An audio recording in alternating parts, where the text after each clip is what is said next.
every single point of our relationship, we had wrote each other an email. I love that we did that together because it was so like romantic. It's like perfectly documented. Yeah, you went through each milestone email as we were sitting there by the water.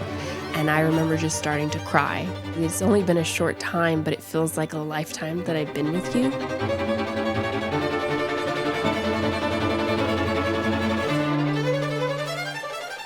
This is Bre. This is Yannick. And welcome to the Rick at Us Now podcast. And they said it wouldn't last. Why are they saying that? Are they still saying that? They're still saying that. They are? Oh. Probably. I don't really know. Why do we even care? It just makes it a really good tagline. It does. Like Let's just keep going. It sounds good. I like it. Okay. We're sticking with it. Okay. So this is episode 5, the continuation of our love story, the 3-month engagement. The whirlwind. The whirlwind. Man, a lot happened. We were engaged for 3 months before we got married. I can barely remember it. As I was going through the episode, I was like, what happened in those 3 months? It was so crazy. I felt like it was just like so much all at once. Mm-hmm. So many feelings, love, lust, shame, pressure, hurt, pain, isolation.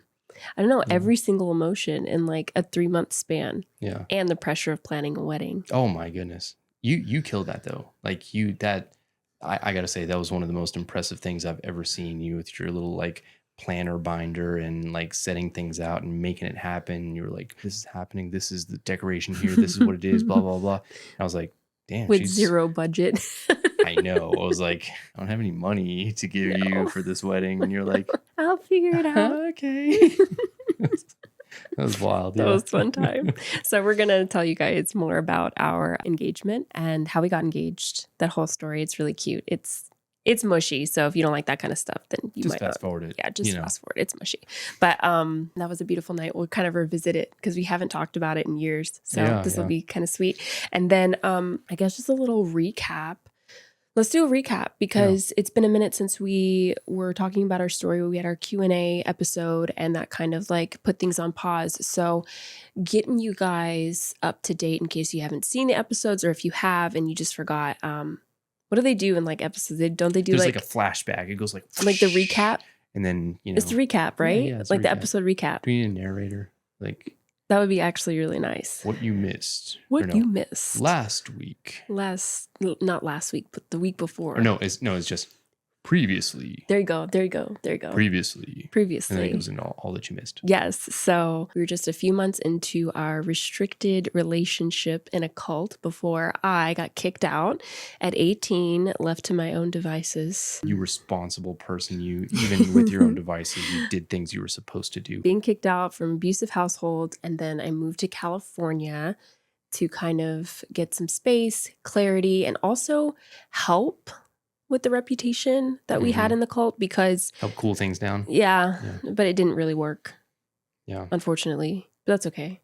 Because I knew I gave up my California dream because I knew that you were my home and that I needed Carolina to man be with you. Yeah. I was your home. Home was where your heart was. Yeah. And your heart was with me. Yeah. I hated the long distance relationship. It sucked. It was so terrible. It was pretty bad. It was like so hard. But not for long. It was like a couple months. Yeah. And then we were... So back to North Carolina. Together, I knew, I wanted to get back to North Carolina despite how that would look like in the religion. Mm-hmm. Me coming to be with you, not married, was like such a big thing. Yeah. And I felt comfortable doing it though because, well, one, I had to get back into North Carolina to get my license as an esthetician because I did all my schooling there. And then my other option was to go take additional courses to get a license in California. But I'm like, this is so involved and it would cost me more money, which I didn't have. So I wanted to start working as soon as possible. And I was like, I need to just go back to North Carolina. And if I'm going to go back to North Carolina, I'm not going to go back to Raleigh. I'm going to go. Might as well come to Charlotte. With you. And I already knew you had bought a ring. While I was in California, I knew you bought a ring. So how did you know? I don't know. I think you might have hinted to it. Oh, maybe I was asking you Nana like about my finger wedding, size? My ring size and my ring preference because you were like scouring my Pinterest and stuff. Oh yes, it was cute. Yeah, Okay. So once you found out that I was like, you know, You were getting serious. your ring size, you're like, all right, We're like, I mean, this ring is there somewhere. let's go. Yeah. Yeah. Let's be together. Mm-hmm. So kind of like, it was definitely not a good look for me to live with your mom and sister, which that's what ended up happening. Yeah. I lived with your mom and sister. You moved out and lived with someone. Mm-hmm. And that was like a really bad look. Yeah. And Oh my God. people were talking yeah. so much shit about it when they found out that I was living with your mom and sister, even though like we weren't living together. But everyone just assumed that we were living together. And I was like, we went through so much hassle to make things right, but it didn't matter. Yeah, people were still like talking shit and saying, oh, they're living together. They're probably sleeping together. Look at this. Yeah. Like it was just like such a thing. The buzz. We got in so much trouble. It made it so many difficult for people. my mom and sister too, because they're like They were getting getting dragged it. in Yeah. to that, and they didn't. It was so sad. But like we had permanent chaperones because they were there all the Mhm. time, and like it made sense for our situation because Yeah. I didn't really have anywhere to go. Yeah. So yeah, I could have stayed in California. I guess that could have been my place, but it would have But been you wouldn't be really where your hard. home is. Yeah, but it would have been also Be- really hard to yeah. plan a wedding. Like I thought about that. I remember thinking about planning the wedding in California, but like you got to look You for needed venues. to be You gotta- proposed to you have- first. and that too. I was hoping like in the back of my mind while I was in California, I hoped that you got on a plane to come propose to me. Oh man, I really hoped that. How would life have been if I just did that? If I got on a plane and went to California and started my California journey, then you couldn't because you were too deep into the community. I was very deep. You were the like golden boy of the Charlotte area in the congregations and in the circuit, and like what you did was like, what is he doing? Yeah. And that's the whole reason why we even had a big wedding, because like everybody wanted to be a part of this. Yeah. You had spent years like in this community. I made it a big part of. I mean, that was one of the reasons you wanted to come to Charlotte so bad, to be a part of that. Yeah, part of that big party. Exactly. Mhm. So anyway, all the while I was living in California, doing our thing. When I moved back to North Carolina to be with you, I had been keeping in constant communication with my family, which, I remember that. Hear me out. It sounds crazy because like, why? They kicked you out. I didn't realize that I was in an abusive relationship when I was in one. And I feel like most people in abusive relationships don't really realize while they're in it until they get out.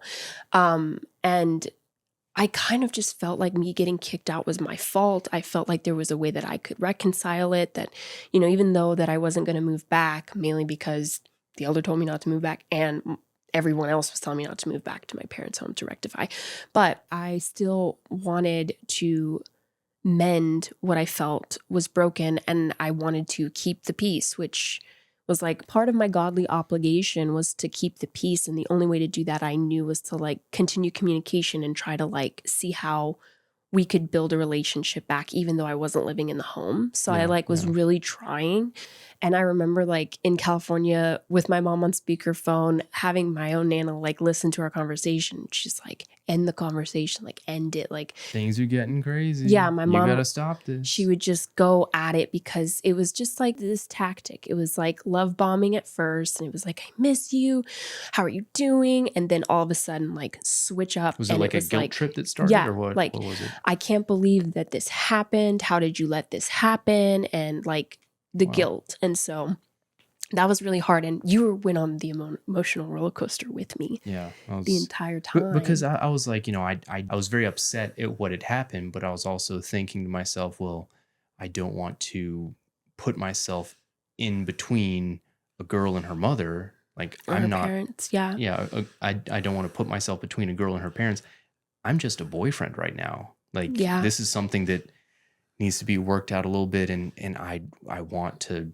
You were very to supportive. do something, but God, like I didn't know what to do. Yeah, I had no idea what to do. It was very confusing because it was like they would go back to playing nice and then they would switch up again. Like for instance, this is kind of more insight into my family, a little bit of a tangent, but whatever.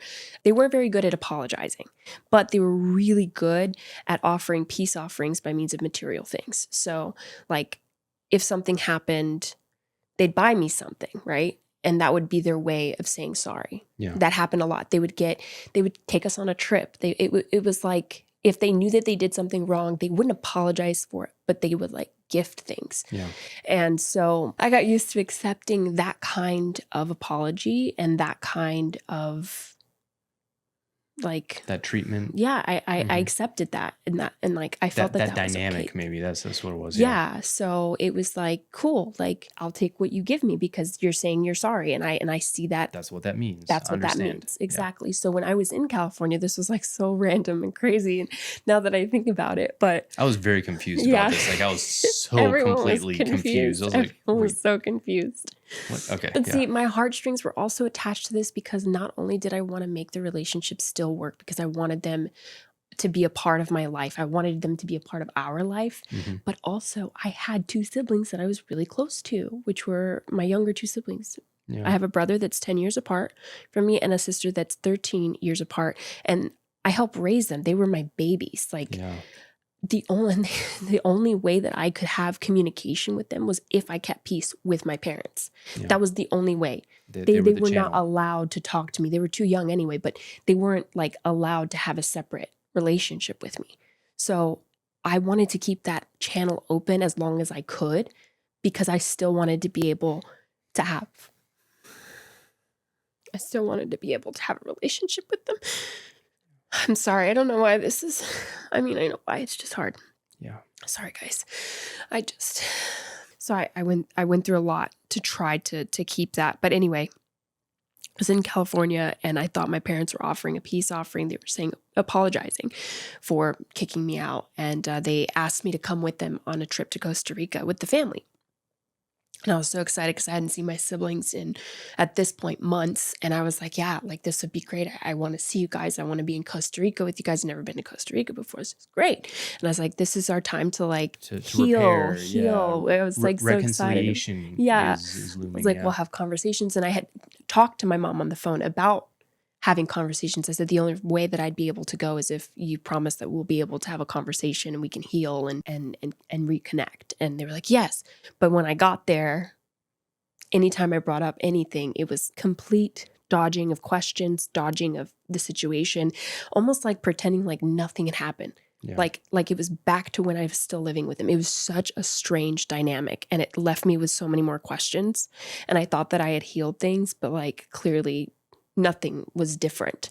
It was just like a weird side quest. I remember asking you like trying to understand what had happened, how it went. And you're like, honestly, I have no idea. I was like, what do you mean you have no idea? Like, didn't you guys like talk? I know. Like, no, we didn't. And I was like, is that normal? Like, yeah, we never. Yeah. It was kind of like what you do. Like you don't like, we're not going to talk about the bad things. Yeah. Like just kind of mask over it. It felt very much so reminiscent of like going to the Kingdom Hall after being screamed at in the car, you know, like just like, okay, face on. Yeah. Let's pretend like nothing happened. So that was a lot, but that was my little side quest. And you were so confused. My Nana was so cute. Everyone was like, what the fuck? Like, and I was posting pictures on Instagram, like in Costa Rica. It reminds me though, like in those, the TV shows when like the character does something is like completely unrelated and then like after that episode writing. After the episode is done you're like, why did they put that in? Like what? They could have just not had that entire part in the series. Like I know now that you're saying that I'm like, maybe we shouldn't even have this in the episode. It's like when Cassian Andor goes to that random world and my god, yeah. And like the people like take his ship and then he like leaves. Yeah. And it's like, why did he even go to that planet? Why did this happen? Like this could have totally not been part of the story at all. You're right. Yeah. I remember that. I was like, Andor. I was like, what is this? Yeah. Oh my gosh. That was your Costa Rica trip. That was my Costa Rica trip. What planet was that? What was he on? Some like he was gonna meet someone, and I know, then like and they were like, the person ended up not being there, and his ship got taken. Yeah. He got taken hostage, and then he left. And then he just left. Like nothing changed. Like he didn't leave with anything more or less. He just left. That was my Costa Rica little thing. So my side quest, and so we came back, and then I mean I had been very open with like I'm gonna move in with Yannick's mom and sister, and this is what's gonna happen, and we already have a wedding dress. My Nana was like, I'll buy you a wedding dress. And I was like, so nice. I'm going to take that offer because I have no money. So thank you, Nana, for getting me my wedding dress. But yeah, so I just wanted to put that in there so that you guys know, like, I was really trying hard. Well, you never stopped trying. No, I Like, never stopped trying. Yeah. But I guess it's important in the storyline for you to know that, because you knew that I wanted nothing more but that relationship to be healed and rebuilt. And so what was beautiful is that you wanted to get my dad's, what do you call that? Blessing. Yeah. Before you asked me to marry you. Yeah. I remember that phone call very vividly. I told him, like, hey, your daughter and I are getting very serious, and there's some things that are about to happen. And he said, more or less, I cannot be part of something that I don't agree with. And I was like, that is a very clear message. I remember leaving that phone conversation thinking, well, if he doesn't want to be a part of something, then he'll get exactly what he wished for. Oh, I mean, it's even bizarre that you even asked him. He kicked me out. Yeah. Why would, like, I think it was out of, like, obligation to social norms. It was, you wanted to. Yeah. You saw that I was trying to rebuild something, and you didn't want to do something that would hurt the relationship, because if you went out and did that, then it would show a lack of respect. Yeah. And I saw that. You didn't ask me. I was even shocked when you told me that you called him. Yeah. And it also made me feel so, like, incredibly impressed by you, because despite the turmoil, in my odd little way, I was just like, no, this is great that you did that you asked. It's so respectful. And it just showed that despite the beef, like, you were a man, and you went up and you were like, I'm gonna ask him anyway, even though just your previous conversation with him one-on-one was him telling you how crazy I was. Yeah, you faced that front on, and you were like, no, I'm gonna ask you for your daughter's hand, even though you don't deserve it. And that was big for me and my heart. And that's why I shared with everybody my attempts at rebuilding the relationship, and you knew that, so you were trying to as well on your end, and you did your due diligence. Yeah. I remember hearing that when you had mentioned that he was like, I don't want anything to do with something I can't agree with, or whatever. Yeah. However he said it. Effect, yeah. I was so broken. Like, I knew that was going to happen, but I was just broken inside about it, because it was like the final, like, he really doesn't give a shit about you. Move on. I was angry. I was so pissed. But I had that Rude song in my head because it was popular right then. Wait, Rude? Yeah, the Magic. Magic song by Rude. Yes. No, sorry. No, Magic. Rude by Magic. Yeah. I'm gonna marry her anyway. Marry that girl. We taunted them years later with that song. Yeah, they didn't like that. Yeah. I was like, I gave you a chance. You said no. Life went on without you. Yeah, no, but it was, because it was like no reason. Like, we were doing everything that we were trying to do right. It wasn't how they wanted it to be, I guess. Yeah. And so I still didn't. You ended up telling him the date that you were going to propose. And that is key information, my friends. Hang on to that one. So you told him when we were going to get engaged. And that information was used against us. So let's talk about our engagement. I remember when I got back from California to be with you, I went straight to H&M and I bought like 6 different outfits, which sounds insane. Where did I have this money? I didn't have money.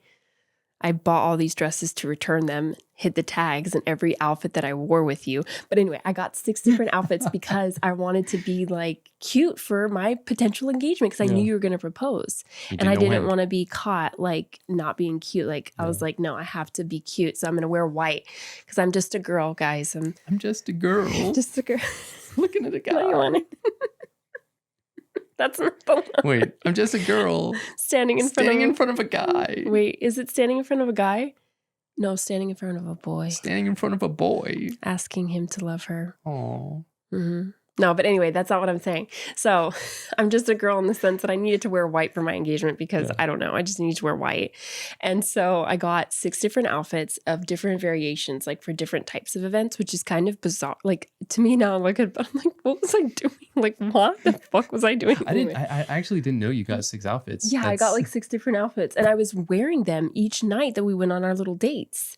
Up until the engagement. Oh, wow. Okay. Yeah. So I was like really trying, because you planned it very strategically because you knew that I was going to be like annoying AF. Like I was trying to figure it out. And so But I'm very sneaky. Yeah, you were very sneaky. So he would like plan these special dates and it would be like really nice. Even one time you got on your knee.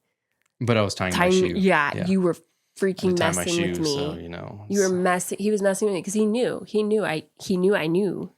And he wanted to mess with me. I knew that you knew that I knew that you knew. Yeah. That I. And so you're trying to like throw me off. Yeah. And so I was like, no. That had to be a surprise. That's why I had all my outfits because I knew that you were going to do that. So even though I returned every single one of them, including the one that I actually got engaged with, I was wondering what happened to that one. Like later on, I was like, that was such a cute dress. Because I bought it on a credit card and I returned it. Because I think it was like my first credit card that I ever had. Oh, wow. I think it was an H&M card. Maybe? I don't know. That's bizarre. Not bizarre. It was just the time. Yeah. Had to look cute. So anyway, this was one of like the last couple of date nights that we had planned. And this night we had planned with your brother and his wife. Yeah. And we were all going to go to dinner. We loved going out with them when they were our chaperones because they were like a new married couple. And it was like fun. They were like the fun chaperones. Yeah. They were like, they'd give us space because they knew how hard it was to be dating in the cult. So yeah, they were cool. So I was excited. And I think I had like one of my last dresses planned. Because I was like, okay, maybe this could be the night. So I had laid out the dress, but then I got a phone call from my mom. And I told myself, don't answer it. Like, you're about to get dressed and get ready. Like, don't answer it. But then I did. I was just like, well, you know, maybe it's I'm a glutton important. for punishment. So, let me just do this. I wanted to, You want to get beat up for a little bit. So yeah, just a little bit. So did I clarify? I didn't know that this was the date you were going to propose. You didn't know this was the date. Okay. Carry on. But my mother did. She did know because you had told my father. So she calls me and love bombing starts. Everything starts going, conversation. And I'm like, oh, things are good. And I'm like so excited. And I'm like, yeah, he's going to propose any day now. And I'm so excited. And I'm like telling her my stuff. And then the switch happens. And then she starts saying how could you want to marry somebody that is so against you making peace with your family? And I was like, you're right. And her manipulation started working and it was getting into my head. And she was like, this is awful that like he's doing this to you. He's tearing a family apart. Like, how could you like see this person and want to marry him when he's literally tearing your family apart? The fact that he's kept you from us and this. And I was like, he asked dad for my hand. What else did you want him to do? You guys kicked me out. And then the switch up. No, we didn't. You made a choice to leave, whatever. So it's a constant back and forth. And we're just at this point, just going back, arguing. And in the back of my mind, I'm thinking, she's saying this about Yannick. But just the other day, we heard from your elders that she was telling your elders that I wasn't ready for marriage, that I was too young. That they need to put a stop to it. They need to put a stop to it, that I'm unhinged and this is just not good and I would be totally bad for you. And she was telling other people that too. And people like, it was 2 different stories that kept getting switched around. And I remember hearing this. So I'm like confronting her about it. And she's like, I never said any of that. And so anyway, long story short, she ended up hanging up on me in the middle of a conversation. And it just left me distraught. And I was just like crying, bawling my eyes out. And I was like, oh, this is wonderful. I have a nice night planned and like, great. But you know what? You were so freaking noble because I remember when I said like, I don't want to go tonight. Like, I'm just not in for it. I don't want to do this. I just am not in the right headspace. You were like, it's okay. Like we can chill out. We can sit and watch movies. That's fine. Like, don't worry about it.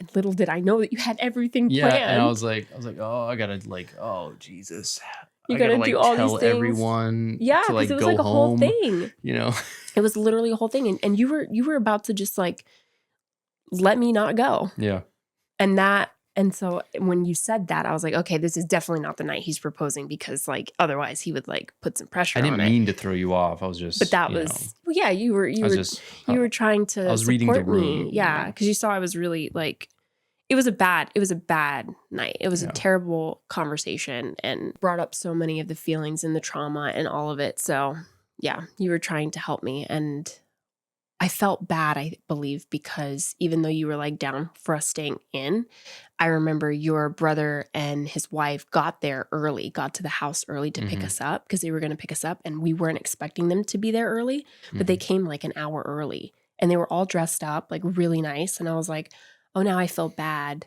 like to turn them away.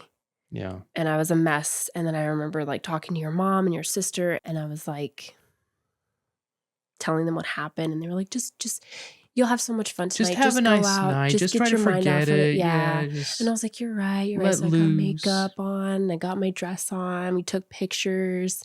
And it was so like the setup. Like I could feel your energy. And if I like now I know, but back then I didn't. You totally would know now. I have like pictures posing with a rose, like we were on The Bachelor or something. Yeah.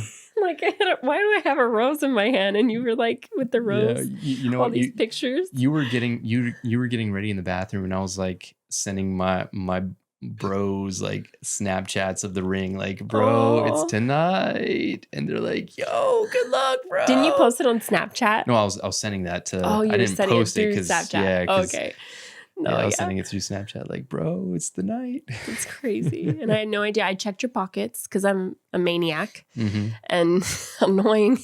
Why? I was checking your pockets like a just to TSA make sure. agent, I was like, pat. And I was like, I didn't feel anything because I thought for some reason you'd be carrying around a big old box, right? I had it in a little pouch. My mom was like, here, have a little pouch. It's like more discreet. I was like, that was smart of her. I like that. Because I was like, okay, he really is not proposing tonight. So I was completely off guard, but I had my cute white dress on anyway. And then we went down to downtown Charlotte. We went to the Ritz. Yeah, the Ritz-Carlton. Yeah, and that was like super bougie. I mean, it still is, but like, no, like I had bougie. No business spending Ritz-Carlton. We couldn't even kind of afford money. dinner. Everything was on credit card, like the appetizers and we drinks. just and had appetizers and a bowl of punch because it was called the Punch Room. And it was at the tippy top. That punch was. It looked good. like a villain. Like a lair, yeah. A villain lair. It was moody and dark, and it was overlooking the city. Experience. I had no business drinking, but I was.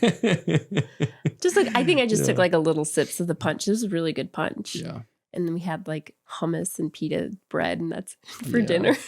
Yeah. But because that's it. But like, despite the just absolutely being out of my element, like in a lot of ways, I was so euphoric. I was just, I mean, do you remember when we were going up the elevator? I was singing. You were singing. I was singing Temptations. For the longest time. No, I was singing Temptations, My Girl, yeah. Oh, no, you're right. You were singing My Girl. My bad. And then, like, I got everyone in the elevator, all these strangers to, like, start singing with me. I was just bouncing off the walls. I was so happy. Yeah, it was your energy made me feel instantly better. And, like, I completely forgot everything my mom had said. And I was in the moment, for sure. And being around your brother and his wife was so fun. And we were just, like, taking the city in our little. I was thinking about taking the city. I had you walk from the Ritz. Now I was upset about this. Yeah. I was so upset. I miscalculated the distance. It was late too. It was late, and I thought we were going to go back home because it was like we had our little dinner. It was cute, and I was like, okay, I'm ready to get cozy, go back home, take off my shoes. I had these like 6-inch heels on.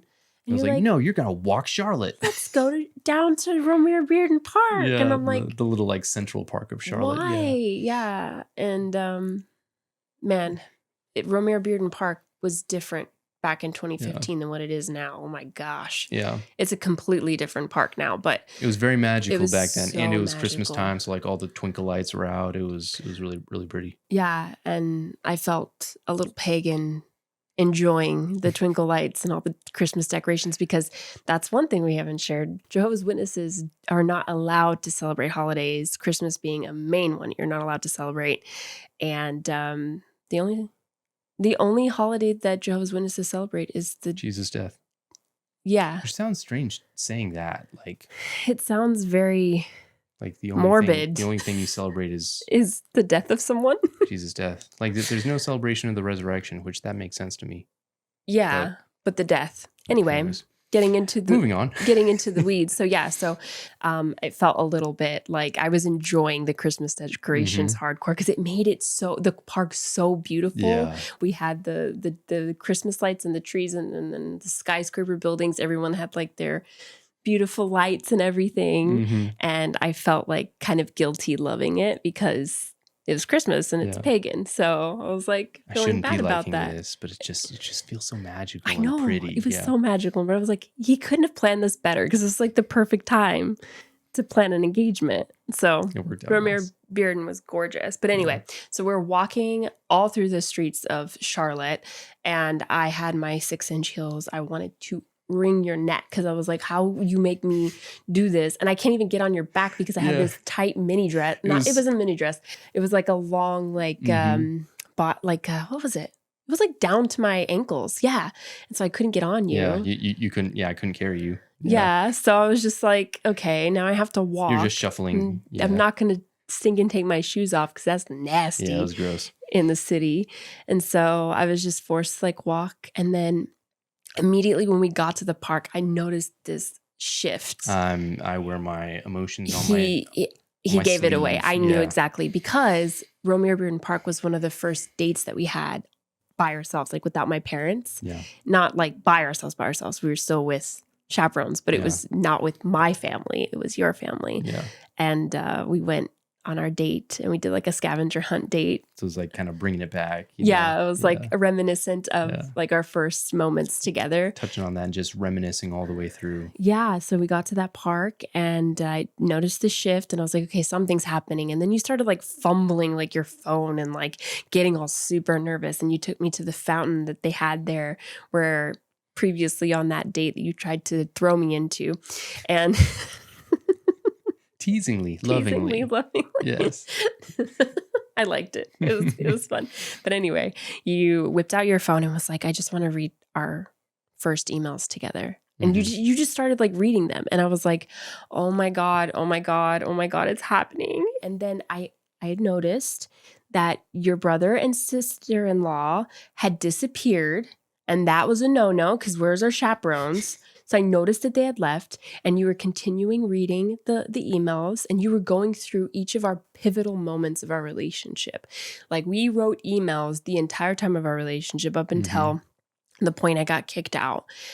Each moment that we had shared together, our first email together, after we had hung out all day at Carowinds. We wrote an email after that. We wrote an email when we were starting to like really like each other. And we told each other that we liked each other. And then we wrote another email after we said, I love you. Yeah. And it was like every single point of our relationship, we had wrote each other an email. And I love that we did that together because it was so like romantic. It's like perfectly documented. Yeah, documented. Yeah. And we still have it to this day. And it's so beautiful because it was like preserved. And so every single milestone of our relationship we had, and you went through each milestone email as we were sitting there by the water. Yeah. And I remember just starting to cry because I was just like, this is crazy. It's only been a short time, but it feels like a lifetime that I've been with you and that we had been together for forever. Yeah. And then you took my hand and you're like, okay, come with me. And I was like, oh, where are we going? I'm like, oh. I don't know what's happening. And you led me down the stairs. It was a beautiful staircase that kind of like curved around to another big fountain. If you know Romeo Bearden Park in Charlotte, it's ghetto AF now, but then it was like super clean and so pretty. But you took me on those stairs and then I look out and I just see these candles and it said, marry me on the ground. It was a command. It was a command. I didn't have enough candles for the question mark. I didn't know this. Oh my God. That's why I was like, when I took a picture, I was like, why does it say marry me? You're like, marry me. Marry me. Do it. Do it. Marry me, period. Yeah, no question mark. I ran out of candles. Because you knew. I was going to say yes, but still. Everyone probably looking on was like, it's not a question. Like, he's very sure of himself. But it was really sweet. It was so pretty. It was out in the lawn and I could just see it. And I walked down and still I didn't see your brother or his wife. And I was like, okay, where are they? And like, what's going on? And so you get on your knee after we make it from the staircase. And I'm just like shaking, like, holy crap, this is the moment. Like, this is what I dreamed of as a little girl. Like, this happening, this moment. And here you were just like, you were like in tears, like, gosh, and I was so overwhelmed nervous with emotion. I feel like I'm like still overwhelmed with emotion thinking really about from that time. it. Like that was, yeah, just Good emotion, right? Yeah, no, You seem traumatized. Incredible. I haven't thought about it in so long. I know it's been a while. It's like since we've even talked we're about it. reliving it right now. This is very cool. I love it. It's very cool. It's precious. So, yeah, you proposed. I saw the ring. I think. Did you drop? No, you didn't drop the ring. Felt like you did. I don't think I dropped the ring. You were so nervous. I remember your hands were shaking. I feel like I could have. Like, yeah, you were like so nervous. I think maybe I dropped like the little the pouch it came in. Yeah. Because you were just like, just I was like, of course I'll marry you. My clumsy boy.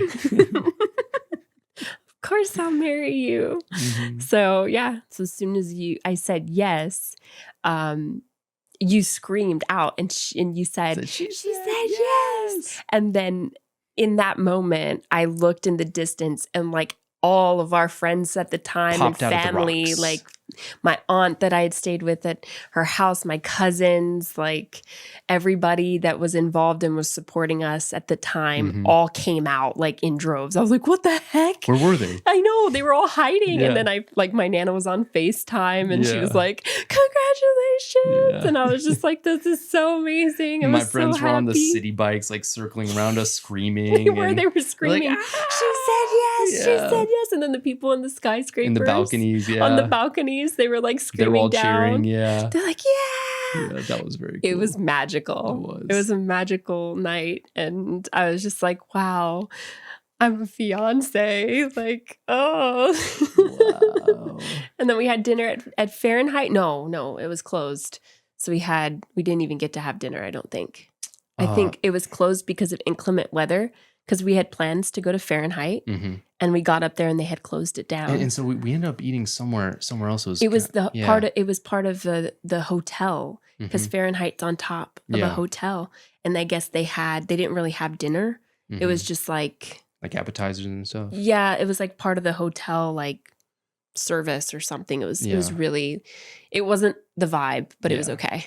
It was something to do because we had a lot of family people, and friends. Yeah, we had like in from out of town. So 16 people that were there, and it was crazy. They were they've been waiting behind those rocks for like hours, so they wanted. No, they weren't. Eat. Did they? They've been. I think they're there since like we were at the Ritz. You know, they were just waiting there behind the rocks. That's insane. They're very patient people. No way, impressed. You're lying. I have no idea actually. Okay. I don't know how long they were there. Because I was like, there's no way. That'd be crazy. And it was cold too, because it was December. No, that was wild. But that was a really sweet night. And it kind of just like everything that happened earlier in the afternoon didn't matter. Away. And I was yours. You were a fiance, you were mine. Well, not quite, but yeah. I had you now. You had me. Man. And I remember I was like one of the first girls in the area that was engaged too. So that was a big deal for me because I was like, beat everyone to the charge. Yeah. Why? Look at me now. Like, I'm engaged. Is that like why am I blanking? Lydia? Oh my gosh. Were you like Pride and Lydia Prejudice? in Pride and Prejudice? Yes, I was that annoying little, yeah. That's okay. I was so like, I'm engaged. Mr. Wickham. I don't know how I'll have time to write you. I'll be so busy being a wife. Yes, that was me. Ew. Okay, so now going into the 3-month engagement. So it was super quick because it kind of had to be with the cult. Obviously, you guys know that like having chaperones while you're engaged is like the worst thing ever, truly. Having a chaperones, even not being engaged, is also the worst thing. But I feel like when you cross that point, you're serious in your relationship, you know. Mhm.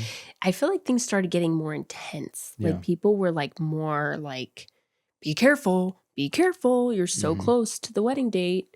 Be very, very careful. Don't slip and fall and intercourse it. Yeah. How did that get in there? All right, Toby Maguire. So yeah, it was like it was a crazy time. We had to plan this wedding, and we made it a short time because for two reasons. My wedding dress. Yep, I had long sleeves we bought. have to have a wedding in the spring or the in fall. Because the wedding dress has long And sleeves. we weren't going to wait until the fall to get married because this whole chaperone thing was driving us nuts. Yeah, and driving everyone around us nuts because they were starting to get like really anxious and antsy and like I was saying, it was like it intensified. Like you would think that it would have been more strict when we were dating because you didn't know that you guys were going to be together, but we knew we were going to be together. We had a wedding date. It was legit, but like everyone started freaking out. So I only lived with your mom and sister for a month because they couldn't handle it. Yeah. Granted, I was probably not the best house guest because I was like organizing their kitchen, rearranging things. So I had nothing to do. I didn't have a job. I was just like, what am I going to do? I'm going to play Sleeping Beauty or Snow White, and I'm going to clean up the house and like do all these things and reorganize their entire life. What in the world? I'm the worst. And they come in like, where are my spoons? Yes, I did that. I thought I was helping. Like I was trying to help. Here, And I was like cooking everybody's dinner and like totally like inserting myself in the worst ways. That probably really irritated your mom and sister so bad. Probably so. Yeah. They're like, get this bitch out of here. What the fuck? Like, why is she doing this? We had a nice thing going. Little girl? Like she's like just doing too much. Yes, I was. I was just trying to like prove that I could be capable, and I was just an overachiever in that sense, and embarrassing. So, yeah, that was that was tension. That caused tension. But then we both noticed that whenever you'd come over, it was a lot of tension. Like they started getting irritated with us. Just being together. Yeah. It was like getting worse and worse as the days went on. And then we ended up finding out that like your mom was complaining to someone in her congregation. And that got back to me when somebody had talked to me and saying that I can't remember what specifically it was. I don't remember either, but I do remember that it hurt. It hurt. Like, it was like she was talking about our relationship to other people, and other people were getting back to me. And it was just a constant. People were already all talking about us, and it was so hard to hear that. But to see that she was doing it, being that she was supposed to be like on our side, it was so like betraying to me. And I knew. I think we both figured out like this isn't gonna work. Like me living there isn't gonna work. We gotta do something. Gotta do something. Gotta make a change. So you got me an apartment. Yep. And all the while I was still getting my license, like finalizing that as an esthetician. No, I had finalized my license. I passed my exams and I got my license. I think I was just waiting for it in the mail or waiting for a job opportunity. I was scouring the area for a job. When you scour for jobs, you scour like that was very. Yeah, I got a job quickly. That was very impressive. Like you go in there and you're like, I'm job hunting. Yeah. And I'm gonna come back with a kill. Yeah. That was fun. And you did. I had a couple job offers as an esthetician. And yeah, I started, I think I was just waiting on like the start date. It was like January. And we got into the apartment. You obviously couldn't live with me in the apartment, but yeah. The best I could do at the time was set you up with a bed. I just had a mattress. And, just a mattress. And your mom gave me an end table desk. And that was it. And a lamp. Yeah, that's right. Yeah, all I had in the first apartment. That's all I had. And I remember I couldn't even afford Wi-Fi.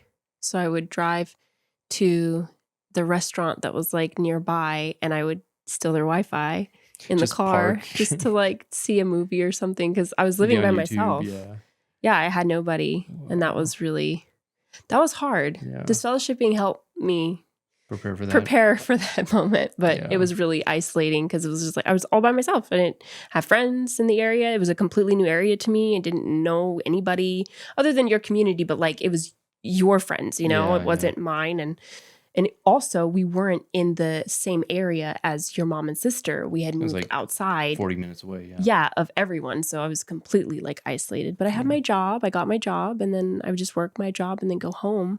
And we started seeing each other less because the tension from everybody. We couldn't get a chaperone. Yeah. We started having a hard time, not only because I wasn't living with your mom and sister anymore, but we just couldn't find people to let us go on dates, which is just infantilizing and terrible, but we made it work, and we did it. And I think the biggest thing about that entire time was how badly people were talking about us because of this situation. Yeah. They were literally, most everyone was saying how we weren't going to last. If we did get married, we weren't going to last a couple months. They're like betting that we were going to get a divorce right after we got married. And then other people were saying they're only getting married for sex. Like, it's like, well, that's one thing. But Well, we would have loved to have been in a different situation, but I felt like we were forced to like be in this awkward like mishmash. well, I could have groveled and went back to my parents. I could have. I know, yeah. That would have been even more painful. I guess you could say we didn't have a choice, but we did. Yeah. And we chose the hard route. We chose this option. And that sucked. I hated that. Yeah. I wish it was so different. But then also, like, we were in this religious cult, and we didn't even have like if this was completely different, we weren't even part of the religious cult. Like, we were dealing with other things, obviously, that had nothing to do with the cult. But this made it that much harder because, like, in any other situation, we would have just lived together. Like, we wouldn't have gotten married, probably. We would have just like been engaged together and just lived together. And it wouldn't have been an issue. Yeah. But it's neither such here is nor life. There. I just remember that feeling of just like having to prove something because everybody was talking so much shit. And that's why, like, we were so, like, I don't know, emboldened. I remember the time very distinctly when we were shopping for your tuxes. And I got a call from an uncle that I like really admired. And he was like, he had a high position in the congregation. He was like an elder and traveling overseer or whatever. Not overseer, traveling overseer. I don't know. He was of some like high rank. And like, I remember getting a phone call from him while you were shopping for your tux.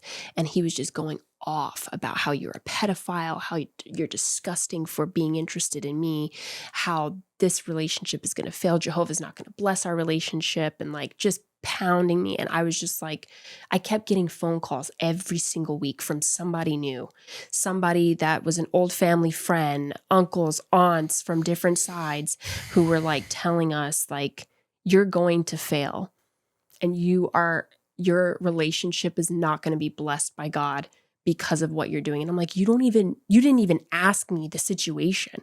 You haven't even looked at the facts. You guys are just saying this stuff. And people just come in guns blazing, like wanting to tell you without wanting to understand a single thing. Yeah.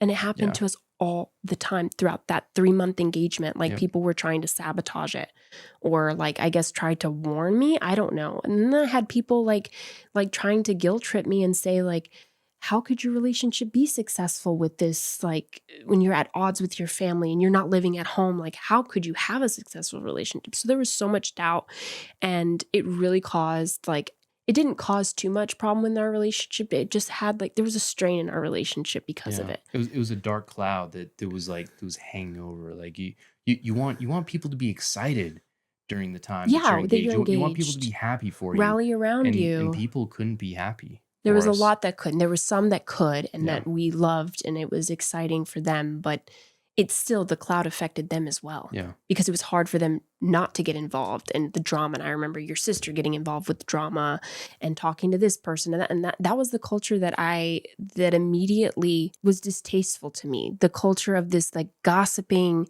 this judgmental type culture that I feel like was so prevalent in the religious cult of Jehovah's Witnesses. And I just feel like that just put such a terrible taste in my mouth, because you preach about love, you preach about forgiveness, you talk about how you follow Jesus and you're supposed to follow the Bible, but your actions are complete opposite.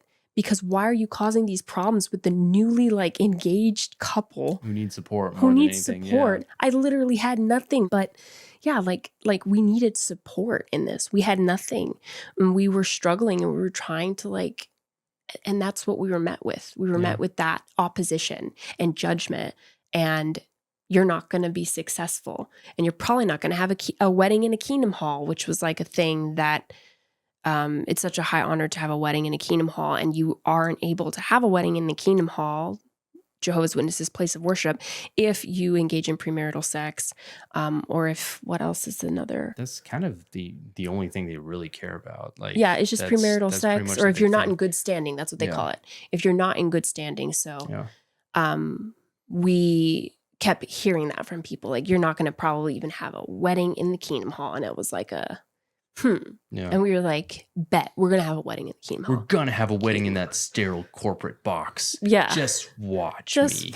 I know. I'm like, why? Now I look back and I'm like, why? We could have totally, anyways. Yeah. Catholic churches are so much more beautiful. They're like, they're stunning. Any church. Any church. Yeah. There's so many different churches that are so beautiful, and Jehovah's Witnesses kingdom halls. It's a sterile box. It's a corporate office. Yeah, it's a meeting place for like, that can be easily converted into a business. Yeah. Like, they do that on purpose. But anyway, so that was like so hard, and we had a lot to prove. We definitely had a lot to prove in our relationship. There were people who were very supportive, and ironically, I was thinking about that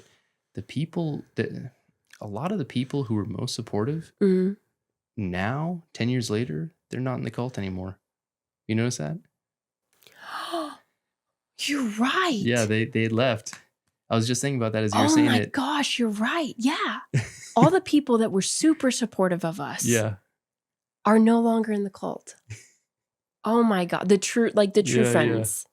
Like, I felt like your family, by obligation, they were supportive. Mm-hmm. Some people in my family, by obligation, were supportive because, they saw the right and wrong, and they were just trying to, encourage us and stuff. But no, the true people that were there for us. Yeah.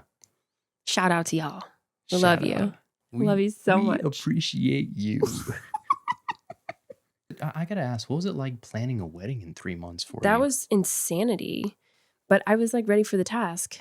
It was good. I got my little binder, like you said in the beginning, and I just wrote out like all my things. I did Pinterest boards, and I like printed out sheets from Pinterest of like my wedding checklist. This was before like Instagram had that kind of stuff or like whatever. Like, I was just all Pinterest, and like, I was born for this. I was born for this moment. Oh.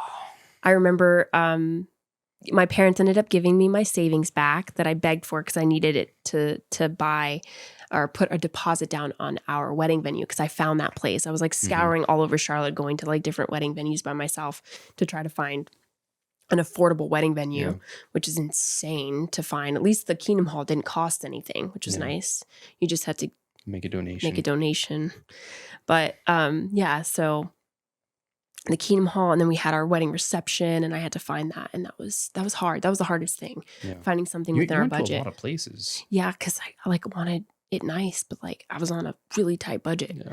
Because everything that we were doing was on credit. I was so impressed. Yeah. I like everything. When I made the final payment, like the night of the wedding, and I made the final payment, I was like, I put that on credit. I was like, I don't have this money. No, we didn't have anything. But that's when I made some really good friends like from your community, and we had a lot of really amazing people that helped us out and like came through. And like I remember that one chick that was like, I say that one chick, we know her, we talk to her still, but I don't want to put her name out there. Yeah. They helped us pay for like the dinner for our wedding. Yeah, for the close, and set that up, and the decorations and everything, which was really nice because we couldn't afford it. Like, all we could afford was dessert, and the people that we invited to our wedding were so pissed that they didn't have a full course meal. Yeah. And I'm like, bro, I can't afford it. I'm so sorry. But they were so upset. And I'm like, bro, like, are you going to pay me for it? We can give you a party and like dessert and snacks and drinks. Like, well, we couldn't pay for the drinks, but like there was an open bar not open bar. There was a bar that you could buy drinks at, but like, they were so mad. That's how you know we shouldn't have invited those heifers and hoes to our wedding, because they were so bitter that we didn't have them over for dinner, but we only had like that couple only gave us like 50 people that they allotted like for dinner. 25 and two tables with 25 each. Yeah. And it was generous. It was so generous. Because we were going to do that. We're going to just have everybody go to restaurants and meet later. Yeah, that was incredibly wonderful of them to do. Yeah, it was amazing. And there was little things like that was happening. Like people would like, donate. I remember your mom bought me my second reception dress, which was so unnecessary, but like it was so kind and wonderful that she did that. And so somebody volunteered to make the signs. Yeah, someone made the really signs for us and helped us with the props. And then my entire family that came from like Oregon and California came to help set us up for the day of. And anyway, I'm kind of getting into the wedding date. I'm sorry. Yeah. But so exciting. But we did have some exciting times before the wedding. I mean, actually, during the engagement during the fiance period, during the engagement, we actually made a pilgrimage. Your boss, that's right. Your boss gave us a present for our engagement, for being another kind present. A kind present, and he let us come with him to New York. Yeah, to see the headquarters of our overlords in New York. Jehovah's Witnesses headquarters in Brooklyn. They were in Brooklyn at the time. Yeah, and before they moved their compound out to the country. Their Bethel. Yeah. So yeah, we did a pilgrimage, and that was like our first trip together. Yeah. Our first traveling trip, and we went with your boss and his Bible study. Yeah. To me, I'm like, this is so awkward now saying it out loud because it's like so weird. Like what? He was such a cool guy. He was so cool. And now I'm like, oh God, like. I know. We were love bombing him so hard because we were like, you have to be a Jehovah's Witness. Like, it's the best thing ever. Best life ever. It's the best life ever. And he was like, really? Like, really? And I'm like, yes, it's the best life ever. We went to the Met Museum and we went on the Jehovah's Witness Oasis tour. Yeah. Where everything's in the lens of a Jehovah's Witness in that tour. They're like, from the beginning of time, everything is Jehovah's Witness. Jehovah's Witness, Watchtower. Yeah. And so I gone on that tour like 3 times, actually. Yeah. They make some money on that tour. Very devout for that tour. They make some money on some never even seen the Met. Oh my God, I've never seen the Met without that tour. So that means you've never actually like been through I've never been through I've only gone on the guided tour with the Jehovah's Witness group. Wow. Which is technically not a Jehovah's Witness group, but they cater to only. They're all Jehovah's Witnesses. Yeah. So yeah, most of them are. And so I've never even seen the Met. We should go to the Met without that lens. We should go to the Met. That's crazy. We should have lunch on the steps. XOXO. No, that'd be so cool. So yeah, we did that. We went to the Met and then we toured their Bethel, and that was so awkward. We got some great culty pictures. Yeah, and we got to eat. We had the highest honor, and we got to eat lunch with the Bethel family, as I call it, and that's like such a big thing. So this shaped what we wanted our goals as a couple to be, because we either wanted to be in Bethel or be a part of what they called, or what they call. I don't know now, but it was the School for Kingdom Evangelizers, where you would pretty much become missionaries and like be sent out. Yeah. And that was like our goal as a couple. Like stars in our eyes. Yeah, we were just in amazement being at this Bethel. And we were like, oh, this is how they make everything. I mean, I had been to Bethel multiple times in my life, so it wasn't too crazy. But like, no, it was my first time going to Brooklyn Bethel. I'd been to Patterson, their other location in New York. Yeah. But I'd never been to Brooklyn, and it was like being with you and being able to go on the background of all the different tours. Cause like, who were we with that had rank? Was it your boss who had rank? Cause we were getting all these like private tours. No, it was my friend. Oh yeah, your friend. You had a friend. Oh, because Yannick was a Bethelite, so Yannick had Bethel friends, and you were the one that. Why did I think it was your boss? You were the one that got us into all this stuff. Sorry, I forgot. Me, hello. Sometimes I forget because I wasn't with you when you were in Bethel. I lived a couple lifetimes before you came. Yeah. Before your season began. Yeah, my season. So yeah, Yannick had the rank, and he got us into all the really cool like behind the scenes quarters. Yeah. We got to go into the JW broadcasting room. Yeah. Remember that? Yeah, and then where they had their broadcasting, and then on the roof where they used to have the watchtower sign overlooking the Brooklyn Bridge. Right before they took it down. Yeah. Yeah, and we were like so excited. We were like, yeah, we're Jehovah's Witnesses, man. Watchtower. Yeah. We were so excited, so happy to be there. We felt so honored, and we were on top of the towers at night, and just like looking out the city. It was like so beautiful. And we were eating like Tostitos chips with everybody and we were cuddling up. Yeah. And you were like, don't touch me too hard. I was like, don't get too close. Don't God get is too like close. specifically here. Yeah. So like God is really watching here. He's like watching, like he's Yeah. like, This is his building. Yeah. This is God's building. So yeah, that was funny. Yeah. That was our first trip as a couple together. Our little pilgrimage to the and to our HQ. gift. Our gift. Yeah. So anyway, yeah, that was like the start of our kind of like the middle of our engagement. And yeah, so then I can't even say sexual tension was high at this point. I think at this point we were just like so tired. We were exhausted. Mm-hmm. We were so exhausted. We were It was just too much happening. Yeah, it was so much going on. But because like every time we were together, we're like, okay, we got to plan this. We got to have this. Yeah, we got to get these invites. through. We got to have, we got to make choices for this, and this. So yeah, we didn't have any kind of time for like romance and like, yeah, it was like game time. We've got to get this going. So it wasn't an overly romantic engagement. It was more of a, gotta be productive and get shit done. Get stuff done, yeah, and prove all these bitches wrong. Yeah. Like we were like, we gotta show buckle down. Yeah, show them. Yeah. We're so petty and I love it. I love that for us. My. So yeah. And then as we got closer and closer to the wedding. So we were 2 weeks out from the wedding. Mm-hmm. And I get another call. The plot thickened again. From my mother. Thickened like porridge. And she told me, she knew that we were struggling financially. This was a really hard time. And like I was not going to have the wedding that I dreamed of because I couldn't afford it. And at that point I was just like, whatever. But we're going to have something, and we were putting something together. And we had the date, we had the cards. I sent them invitations. They got the invitations. They knew exactly when the date was. So 2 weeks prior, she calls me and she tells me, look, we will pay for everything in full. Pay for your entire wedding, all of it. You don't have to worry about a thing. We'll give you the wedding of your dreams if you postpone your wedding. And that's where we'll leave it until next time. Wouldn't you like to know what happens? Little cliffhanger. I need to do that more because I feel like I have to like get you guys to watch another one. Hold on tight. The next one is the wedding, and it's gonna be crazy, guys. Yeah, I feel like we're finally getting to like, okay, and then it like picks back up again. But anyway, thank you so much for listening and watching us. We appreciate you giving us your time and listening to our story, and we hope that, I don't know, if it's not entertaining, maybe you find it helpful. I don't know.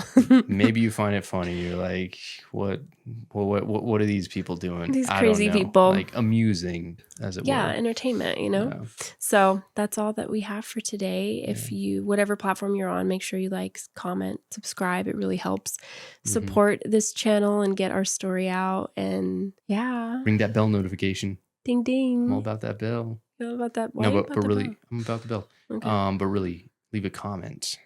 We love the comments. We love to see the comments. Thank you guys for being so supportive this far. We really appreciate you. You give us all the confidence like in this journey too. So thank you. Thank you. Until next time. Hey. Do we say XOXO? What was our last one that we did? Because we did one and we were like XOXO. Until next time. Who would have thought? Or is it who would have thought? Okay, fine. XOXO? Let's do who would have thought. No, let's do XOXO. Should we switch it out? What do you guys like? What do they like? Do you like XOXO or do you like who would have thought? Paul Rudd. Not me. Who would have thought? Not me. Wait, no. What's the next line? No. Hey, look at us. We can't even do it. We can't even do it. Look at us. Look at us. Look at us. Not me. No. Look at us. Who would have thought? All right, we do it. Okay, you ready? Look at us. Not me. Wait, no, not me. Look at us. Who'd have thought? Not me. XOXO. Oh, gossip girl. All of the above. Everything. Good night. Love you guys. Good night.